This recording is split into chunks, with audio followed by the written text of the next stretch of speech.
Welcome to this segment. हमारे साथ मौजूद हैं सर्जन लेफ्टिनेंट समोन नदीम। अस्सलाम वालेकुम समोन, कैसी हैं आप? Welcome to this show. वालेकुम अस्सलाम। समोन, जैसे कि मैंने बात की कि फोर्सेस में काम करना एक बहुत ही एजाज़ की बात होती है, so how do you feel about your job? First of all thank you so much for having me on your show. Thank you. जहाँ तक बात है फोर्सेस में काम करने की, यूनिफॉर्म पहनने की, तो इस चीज़ को आप एक्सप्रेस नहीं कर सकते अल्फाज में, लेकिन मैं ये कहूँगी कि हम हर रोज़ अपना यूनिफॉर्म एज अ मेडल के तौर पे पहनते हैं और I think so it's more than enough. मुझे और एक्सप्लेन करने की ज़रूरत नहीं है कि इसका पार्ट बनना, इसमें काम करना कैसा फ़ील होता है। अच्छा, किसी आम हॉस्पिटल में जॉब करना या स्पेशली अब नेवी में आप जैसे सर्जन हैं, तो कितना डिफरेंस है दोनों में? मैं आपसे ये कहना चाहूँगी कि अगर आप फीमेल हैं और आप पाकिस्तान में रहना चाहती हैं तो फोर्सेस से ज़्यादा अच्छी जगह आपके लिए और कोई नहीं, क्योंकि आपको जो डिग्निटी, जो रिस्पेक्ट, जो ऑनर फोर्सेस प्रोवाइड करती हैं, मेरा नहीं ख्याल कि कोई भी सिविलियन या सिविलियन सेटअप आपको प्रोवाइड कर सकता है। तो मैंने आपसे पूछा कि डिफरेंस क्या है एक आम हॉस्पिटल में काम करने में या एक नेवी में सर्जन होने में, क्या डिफरेंस है? देखिए, अगर आप वर्किंग आवर्स या ड्यूटी आवर्स के बारे में बात करते हैं तो हमारे कोई स्पेसिफिक ड्यूटी आवर्स नहीं होते हैं। आपको ये पता होता है कि आपने किस टाइम ड्यूटी पर जाना है, लेकिन वापस आने का टास्क आपका वो होता है जो आप मतलब जाने का टाइम है, वापस आने का कोई टाइम नहीं है। जब आपने यूनिफॉर्म पहन लिया है तो आप कमिटेड हैं अपने वर्क से, आप डेडिकेटेड हैं, आपको जो असाइन टास्क है वो पूरा करना है। दूसरा ये है कि आपने देखा होगा कि जैसे आजकल सिविलियन सेटअप में आप बहुत सी चीज़ें देखती हैं जिसमें डॉक्टर्स के साथ में बहुत सी ऐसी चीज़ें हो रही हैं जो नहीं होनी चाहिए। और फोर्सेस का सबसे मेन एम ये है कि वो आपको एक परफेक्ट वर्क और लाइफ बैलेंस प्रोवाइड करते हैं। आपको ऐसा एनवायरनमेंट प्रोवाइड किया जाता है जहाँ पर आप सेफ एंड सिक्योर होते हैं। जब आपका एनवायरनमेंट, आपके लोग कोऑपरेटिव होते हैं तो आपके लिए अपनी ड्यूटी परफॉर्म करना आसान हो जाता है। अच्छा, नेवी में जॉब कैसे मिलती है? मतलब मैं आपका अटायर देख रही हूँ, साड़ी और ये वो, मुझे तो बहुत अट्रैक्टिव लग रहा है। लड़कियों को वैसे भी शौक होता है साड़ी, आपको शौक था तभी आप नेवी में गई हैं? जी जी, ये मेरा साड़ी पहनने का शौक था। मेरा अपना ड्रीम था फोर्सेस में सर्व करने का। बेसिकली मैं शोहदा की फैमिली से ताल्लुक़ रखती हूँ और हमारी जो फैमिली है उनका ये कल्चर है कि हम लोग अपने वतन को सर्व करते हैं। तो अच्छा, जैसे आपने स्टार्टिंग में बताया कि एक एजाज़ की बात है, ऑब्वियसली मैंने भी ये डिस्कस किया था, तो नेवी में जॉब कैसे मिलती है? लाइक कोई ट्रेनिंग है स्पेसिफिक या कोई एजुकेशन चाहिए होती है? आपने कैसे ये सारा प्रोसेस किया था? बेसिकली जैसे आई एम ए डॉक्टर, मैंने MBBS अपना कंप्लीट किया था, उसके बाद में सिविल सेटअप से हाउस जॉब की थी। और बेसिकली नेवी 2 कैटेगरीज प्रोवाइड करती है डॉक्टर को। एक हमारी एम कैडेट स्कीम होती है जिसमें आप 3rd ईयर MBBS में अप्लाई करते हैं। 3rd ईयर MBBS में आप अप्लाई करते हैं, फिर आप अपनी एजुकेशन जिस भी रिस्पेक्टिव इंस्टीट्यूट में आप कर रहे होते हैं आप वहाँ से कंप्लीट करते हैं, लेकिन हाउस जॉब आपको नेवी प्रोवाइड करती है। और अगर आप एज ए GDMO अप्लाई करते हैं, जैसे मैंने अप्लाई किया था, तो उसमें ये होता है कि आप अपनी हाउस जॉब कंप्लीट करने के बाद नेवी के सारे प्रोसीजर्स में आते हैं। इसका प्रोसीजर ये होता है कि हम लोग एडवर्टाइज़ करते हैं, जैसे नेवी को जिस चीज़ की रिक्वायरमेंट होती है आपको एक एडवर्टाइजमेंट देती है आफ्टर एवरी 6 मंथ्स, तो उसमें फिर आप अपनी अकॉर्डिंगली, डिग्री के अकॉर्डिंगली देखते हैं कि उनकी जो रिक्वायरमेंट है उसके तो आप उसमें अप्लाई करते हैं। अच्छा, पाकिस्तान की जो नेवी फोर्सेज है इसमें एज अ फीमेल ऑब्वियसली आपको चैलेंजेस का सामना तो करना पड़ता होगा, क्योंकि आपके साथ मर्द हजरात भी होते हैं, तो कितना डिफरेंस आपको लगता है कि आपको लगता है कि you are equal to them और आप अपना काम भी उन्हीं की तरह कर रही हैं? मैंने आपको बताया कि फोर्सेस की सबसे खूबसूरत चीज़ यही है कि यहाँ का वर्किंग एनवायरनमेंट और यहाँ का कल्चर है। जब आप यूनिफॉर्म पहन लेते हैं तो फिर ये मेल और फीमेल वाली जो डिस्क्रिमिनेशन है ये ख़त्म हो जाती है। हमें वहाँ पर यह कहकर नहीं बुलाया जाता कि आप मेल डॉक्टर हैं या आप फीमेल डॉक्टर हैं, हमें एज एन ऑफिसर ट्रीट किया जाता है। तो उसमें मुझे नहीं लगता कि यहाँ पर आपको कोई चैलेंज फेस करना पड़ता है या आपको कोई मुश्किल पेश आती है, क्योंकि यहाँ पर आपके सारे काम करने वाले जो कोलीग्स होते हैं वो आपसे ज़्यादा, जब आप न्यूली ज्वाइन करते हैं तो बाकी सब लोग आपसे ज़्यादा एक्सपीरियंस होते हैं, तो आपको उनसे बहुत सी चीज़ें सीखने को मिलती हैं। यानी आपको इक्वल अपॉर्चुनिटीज़ मिलती हैं? Equal opportunities. तो ट्रेनिंग कैसी होती है? आपको ट्रेनिंग कैसे दी जाती है नेवी में आने के लिए?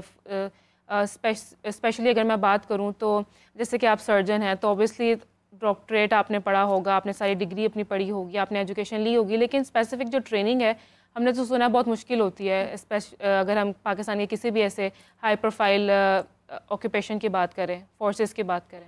जब आप पाकिस्तान नेवल अकेडमी में एंटर होते हैं तो आपकी डिग्री बहुत पीछे रह जाती है। अच्छा। आपकी ट्रेनिंग का टेन्योर जो है वो थ्रू आउट सेम होता है, उसमें ये डिस्क्रिमिनेशन नहीं होती है कि आप डॉक्टर हैं या आप IT हैं या आप इंजीनियर हैं ये नहीं देखा जाता। सबकी जो ट्रेनिंग है being a short service commission 6 months होती है।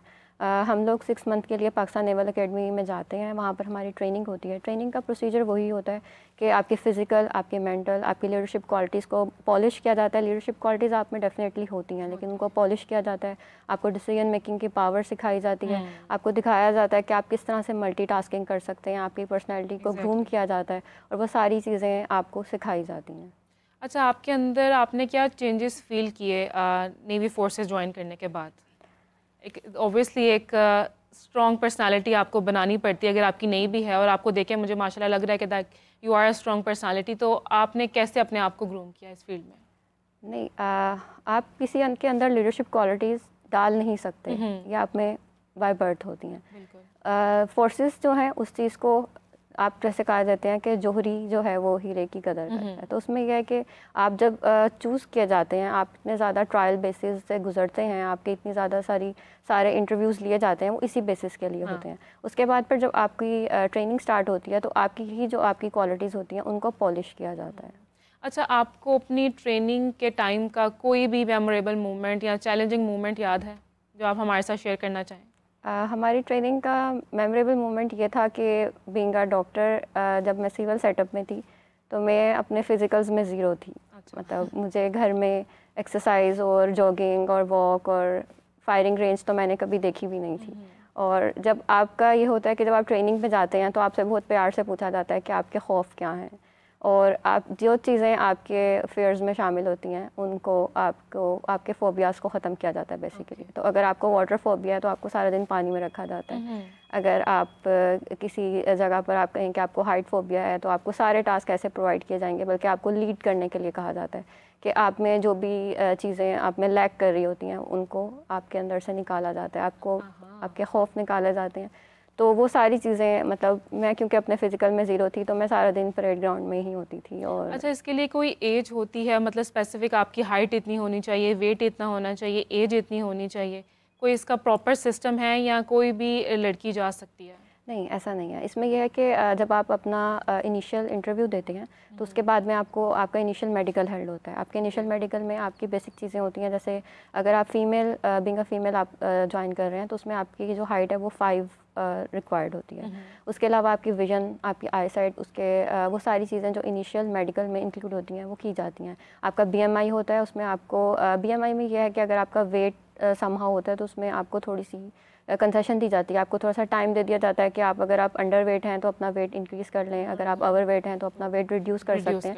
लेकिन उसके डेफिनेट पीरियड में आपने जो है वो रिपोर्ट करना होता है वापस, तो उसके अकॉर्डिंगली फिर अगर आप उनके क्राइटेरिया में फॉल करते हैं तो फिर आपको कंटिन्यू करना है। ओके, और हाइट कितनी होनी चाहिए मैक्सिमम? फीमेल के लिए 5 और मेल्स के लिए 5'4". 5'2". अच्छा, लास्टली पाकिस्तानी ख़वातीन को क्या मैसेज देना चाहेंगी एम्पावर्ड करने के लिए उन्हें, कि मोटिवेशन उन्हें भी मिले और वो भी अगर उनकी ख्वाहिश है, अगर उनका पैशन है, किसी ना किसी वजह से अगर वो नेवी फोर्सेस ज्वाइन नहीं कर पा रही हैं तो वो ज्वाइन करें और खिदमत करें पाकिस्तान की? मैं उनको सबको यही कहना चाहूँगी कि dream big because destiny favours the brave. आप जब हर चीज़ एक ड्रीम से स्टार्ट होती है, आपको हर चीज़ के लिए ख्वाब देखना पड़ता है और फिर उसको तामीर करने के लिए आपको सपोर्ट चाहिए होता है, आपकी फैमिली का, आपके ख़ास तौर पे आपके वालिद साहब का। अगर मैं अपनी बात करूँ तो मेरी फैमिली में सबसे ज़्यादा सपोर्ट मुझे मेरे फादर की तरफ से मिला है। तब मुझे जब किसी ने मेरे ऊपर यकीन नहीं किया था, मेरे वालिद साहब थे जो मेरे साथ खड़े हुए थे। तो हर चीज़ आपके घर से शुरू होती है, तो आपकी तरबियत, आपकी हर चीज़, आपको जो सपोर्ट चाहिए होता है आपकी फैमिली से कुछ मैटर करता है, तो वो हर चीज़ मैटर करती है, हर चीज़ आपकी पर्सनैलिटी में शो होती है। तो मैं सब वालिदैन से यही कहूँगी कि अगर वो अपनी बच्चियों को किसी मुकाम पर देखना चाहते हैं, वो ये देखना चाहते हैं कि उनकी बच्चियाँ अपनी इन्वायरमेंट में ग्रो कर सकती हैं, तो उनको पहले उन्हें सपोर्ट करना होगा। एग्जैक्टली। अच्छा, जैसे मैंने बात की कि पाकिस्तानी ख़वातीन जो हैं वो हर प्रोफेशन में कहीं ना कहीं हैं, लेकिन वो ख़वातीन, उनको आप क्या मैसेज देना चाहेंगी जो एम्पावर्ड हैं और इस किसी ना किसी फील्ड में हैं, अपने प्रोफेशन में हैं, काम कर रही हैं, तो एक जनरल मैसेज क्या देना चाहेंगी हर उस औरत को? हर वो फीमेल जो कि एम्पावर्ड है उसको चाहिए कि वो ऐसे लोगों के लिए काम करे जो कि थोड़े से आप अंडर प्रिविलेज कह सकते हैं, या वो लोग जिनको चांसेस नहीं मिल रहे हैं कि वो अपना ड्रीम पूरा कर सकें। आपको ऐसी NGOs के साथ में अटैच होना चाहिए जो कि ऐसी फ़ीमेल्स को एम्पावर्ड करें, जो कि कुछ ज़राए की वजह से या रिसोर्सेज की वजह से इस काबिल नहीं हो रही हैं कि वो अपने ख्वाब पूरे कर सकें, तो आपको उनके लिए कुछ काम करना चाहिए। Well, thank you so much doctor समून for joining us, thank you so much. और ये बहुत एजाज़ की बात लिए कि आपको पाकिस्तान का नेवी फोर्सेस का ये जो यूनिफॉर्म आपने पहना है बहुत खूबसूरत है। और एक नेवी फोर्सेस में पाकिस्तान की स्पेशली किसी भी ऐसे हाई प्रोफाइल ऑक्यूपेशन में फोर्सेस में काम करना एक एजाज़ की बात होती है। And I really appreciate you, thank you so much for joining us. Well, coming back to our topic, doctor Sadia, जैसे आपने स्टार्टिंग में बात की थी ब्रेस्ट अल्ट्रासाउंड के बारे में, तो इसके अलावा ये तो फर्स्ट स्टेप था, इसके बाद क्या स्टेप आता है? ब्रेस्ट अल्ट्रासाउंड के साथ हम करेंगे मेमोग्राफी। उसमें दोनों को कोरिलेट किया जाता है कि उसकी फिर फाइंडिंग निकाली जाती है कि ये लीजन जो है, ये लंप जो है ब्रेस्ट के अंदर ही क्या है, उसकी डायग्नोसिस रेडियोग्राफिकली ही बनाई जाती है और फिर उसको रेफ़र किया जाता है ब्रेस्ट सर्जन के पास कि इसकी ट्रीटमेंट उस अकॉर्डिंगली की जाए। अगर वो सस्पिशियस फॉर प्रेगनेंसी है तो वो कंफर्म किया जाएगा बायोप्सी पे। तो बायोप्सी अल्ट्रासाउंड गाइडेड बायोप्सी होती है, ब्लाइंड एंडेड नहीं होती। अल्ट्रासाउंड गाइडेड बायोप्सी की जाती है जिसमें उसका लंप का पीस लेके हिस्टोपैथोलॉजिस्ट के पास भेजा जाता है और वो बताता है कि इस किस्म का कैंसर है। और उसके बाद भी सीटी स्कैन आता है जिसमें हम चेस्ट और एब्डोमेन का सीटी स्कैन करते हैं देखने के लिए कि ये जो लंप है इसकी अगर ये कैंसरस है तो इसकी मेट्स कहीं गए तो नहीं, वह फैल तो नहीं गया ये, और जो लोकली भी अगर कहीं फैला तो नहीं हुआ, क्योंकि सर्जन को यही हेल्प मिलेगी तभी वो सर्जरी कर सकेगा। और जैसे डॉक्टर साहब ने बताया था कि अभी ड्यूअडजुवेंट थेरेपी है कि पहले मेडिसिन करते हैं कुछ कैंसर्स में या पहले सर्जरी करते हैं, तो वो डिसाइड इसी के ऊपर होगा कि कैंसर कितना फैल चुका है। अगर वो लोकली फैला हुआ है तो उसको पहले हम कीमो करेंगे और उसके बाद हम उसका सर्जरी पर जाएंगे। Exactly, okay. अच्छा डॉक्टर सदफ, जैसे हम काफ़ी देर से बात कर रहे हैं, आप लोगों ने डाइट की बात भी की, तो क्या डाइट भी एक मेजर फैक्टर है हमारी ख़वातीन का कि हम मिलावट शुदा खाने खाते हैं और बाहर भी हम मतलब आजकल की जनरेशन तो जंक फूड के ऊपर ही है, तो क्या डाइट भी एक मेजर रीज़न है? डाइट ही मेजर रीज़न है, one of the major reasons, क्योंकि आपकी प्लांट बेस्ड डाइट होनी चाहिए। आप जो खा रहे हैं आपकी माइंडफुल ईटिंग होनी चाहिए कि आप अपने मुंह के अंदर क्या डाल रहे हैं। तो plant based diet, nutritious diet और बहुत ज़्यादा प्रोसेस्ड फूड जो होती हैं ये आपके कैंसर बनने का वजह है कि आप बर्गर, पिज़्ज़ा, प्रोसेस्ड फूड, आपका फ्रोजन फूड चले गए बहुत तो ज़्यादा, तो ये और फिर लैक ऑफ एक्सरसाइज ऐसी तहकीक है कि ऐसी ख़वातीन जो एक्सरसाइज करती हैं उनको उनसे उनकी निस्बत जो ख़वातीन एक्सरसाइज नहीं करती उनका 30 to 40% रिस्क कम होता है कैंसर होने का। तो अगर आपके जेनेटिक्स में है, आपका एक active lifestyle, plant based diet और एक अच्छी डाइट न्यूट्रिशियस, आप सुबह उठें और बजाय आप पराठा खाएं, आप एक अच्छे फ्रूट्स और इस तरह की प्लांट बेस्ड डाइट खाएं, प्रोटीन्स लें अच्छी, तो आप कैंसर से बच सकती हैं और साथ एक्सरसाइज करें। This is the message. This is a great message. और डाइट भी जैसे कि डॉक्टर सदफ ने बताया बहुत इंपॉर्टेंट है। और इसी के साथ बढ़ते हैं अपने हॉरोस्कोप सेगमेंट की तरफ।